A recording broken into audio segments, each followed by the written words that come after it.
కూడా నాకు చాలా ఇష్టమైన యాక్టర్. సో ఆవిడ కూడా చాలా బాగా చేస్తున్నారు, చాలా బాగా చేశారు మా సినిమాలో. అండ్ మీర్ గారు, రామరాజు గారు, చాలామంది యాక్టర్స్, రాకేష్ మాస్టర్ చేశారు. ఆయన ఉంటే ఈరోజు ఉంటే బాగుండేది. ఆయన చాలా కష్టపడి చేశారు ఈ సినిమా కోసం. అండ్ చిన్న లైక్ మెనీ యాక్టర్స్. సారీ, నీకు ఎవరైనా మర్చిపోయి ఉంటే కనుక నేను సోషల్ మీడియాలో I will put. Vennela Kishore garu,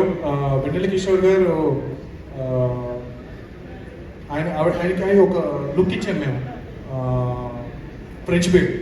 so మీరు మోస్ట్ ఆఫ్ ద ఫిల్మ్స్ చూస్తే ఆయన జనరల్ ఇష్టం ఉండదు ఫేస్ మీద ఏమైనా ఎక్స్ట్రా మేకప్ ఏమైనా వేసిన, వేరే లుక్ ఏమైనా ట్రై చేయాలన్నా యాక్టింగ్ ఇదైపోతుంది కదా. సో నేను ఏం చెప్తున్నా సరే ఆయన చాలా బ్లాంక్ ఫేస్తో చూస్తూ ఉండేవారు అనమాట. నేను చాలా ఎక్సైటెడ్గా సరే ఈరోజు సీన్ ఇలా ఉంటుంది, కామెడీ ఇలా ఉంటుంది అంటే కనుక జస్ట్ ఇలా లుక్ ఇచ్చేవారు. నేను అనుకునేవాడిని పాప ఆయనకు నచ్చట్లేదేమో అనుకునేవాడిని. బట్ యాక్చువల్గా ఏంటంటే ఆయన ఫ్రెంచ్ బీడ్ వల్ల హీ వాజ్ అడేబుల్ టు రియాక్ట్ అనమాట. సో ఏ ఫ్రెంచ్ బీడ్తో చాలా బాగుందండి అనేవాడు అంతే. బట్ ఆయన కూడా ఫస్ట్ నుంచి కూడా he's very excited to be part of this film. And ఆయన క్యారెక్టర్ మా యూనివర్స్లో చాలా ముందుకు వెళ్ళిపోతుంది. సో సిరీస్ గోనా ట్రావెల్ అనమాట. అండ్ క్యారెక్టర్ పేరు సిరి అని పెట్టాం కదా.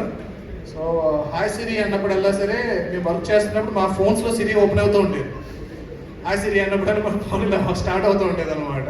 సో థియేటర్లో కూడా చాలా మందికి జరిగిందని విన్నాను. Is also an amazing actor. నాకు పర్సనల్గా చాలా ఇష్టమైన actor. So thank you so much Vennela Kishore గారు.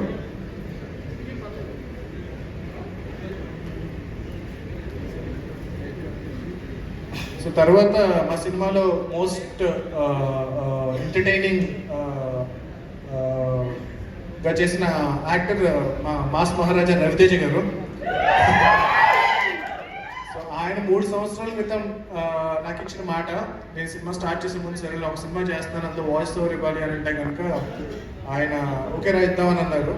దాని తర్వాత నేను 3 ఏళ్ళ తర్వాత మొత్తం సినిమాలో మన వర్క్ అంతా ఫినిష్ అయిపోయిన తర్వాత ఇప్పుడు ఆయన సినిమా కూడా రిలీజ్ రెడీ సేమ్ టైంలో ఉంది. ఇస్తారా ఇవ్వరా, అసలు అడిగితే బాగుంటుందా బాగోదా, ఏమన్నా చేద్దామా అని అనుకుని నేను డౌట్ఫుల్గా అడిగితే కనుక ఇమ్మీడియట్లీ సెట్ ఓకే వచ్చి చేసేద్దాం అన్నారు. సో చాలా తక్కువ మంది ఉంటారండి ఫిల్మ్ ఇండస్ట్రీలో మనల్ని సపోర్ట్ చేసేవారు. సో అంత జెన్యూన్ పర్సన్ నాకు దొరకడం I'm very happy. Thank you Ravi Teja garu for being part of Hanuman. And మాకు ఒక చిన్న ఐడియా వచ్చింది ఆ క్యారెక్టర్ని ఎలా ముందుకు తీసుకెళ్తే బాగుంటుంది అని మా సినిమాటిక్ యూనివర్స్లో. I think you know Ravi Teja garu ఆయన ఒప్పుకుంటే కనుక ఒక very interesting idea. So Ravi Teja గారితో ఒక ఫిల్మ్ చేసేలాగా, ఆ కోటి అనే క్యారెక్టర్తో ఒక ఇది చేసేలాగా ఒక ఐడియా వచ్చింది. So hopefully they will do one film with Ravi Teja garu in this universe.